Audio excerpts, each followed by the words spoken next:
Hi guys, welcome to my mini blog. ನಾನು ಮಹಾಶಿವರಾತ್ರಿ ದಿವಸ fasting ಮಾಡ್ತಿದ್ದೆ and this is how it went. ಬೆಳಗ್ಗೆ ಎದ್ದ ತಕ್ಷಣ ಒಂದು ಆ್ಯಪಲ್ ಮತ್ತು ಬನಾನಾ ತಿಂದೆ. ಆಮೇಲೆ ಮಧ್ಯದಲ್ಲಿ ಹಸುವಾಯಿತು ಅಂತ ಮತ್ತೆ ಇನ್ನೊಂದು ಆ್ಯಪಲ್ ಎಳ್ನೀರು ಕುಡಿದೆ. ಆಮೇಲೆ ಆಫ್ಟರ್ನೂನ್ಗೆ ಪಪ್ಪಾಯ ತಿಂದು ಆಗಾಗ ಮಧ್ಯದಲ್ಲಿ ನೀರು ಕುಡಿತಾನೇ ಇದ್ದೆ. ಯಾರನ್ನೆಲ್ಲ ಪೂಜೆ ಮಾಡ್ತಿದ್ದಾರೆ. But anyway the update is I don't feel hungry, ಹಸು ಆಗ್ತಿಲ್ಲ, ಬಟ್ ಸ್ವಲ್ಪ ಟಯರ್ಡ್ ಆಗ್ತಾಯಿದೆ, ಸುಸ್ತಾಗ್ತಾಯಿದೆ. ಶೂಟ್ ಮಾಡಿದೆ ಇವಾಗಷ್ಟೇ, ಒಂದು ರೀಲ್ ಮಾಡೋಕ್ಕೆ ಹೋಗಿದ್ದೆ ಆ್ಯಂಡ್ ಸ್ವಲ್ಪ ಫೋಟೋಸ್ ಕ್ಲಿಕ್ ಮಾಡ್ಕೊಳಕ್ಕೆ ಹೋಗಿದ್ದೆ. ಸೊ ಇದೆಲ್ಲ ಮಾಡಿದ್ರಿಂದ ಸ್ವಲ್ಪ ಟಯರ್ಡ್ ಆಗ್ತದೆ, but I am not really hungry. Stay hydrated, drink more water, you will not feel ಹಂಗ್ರಿ.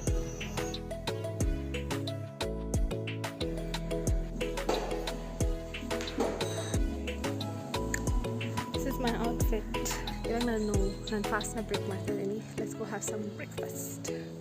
ಪಾಯಸ ಮತ್ತು dosa was my breakfast. So much watching.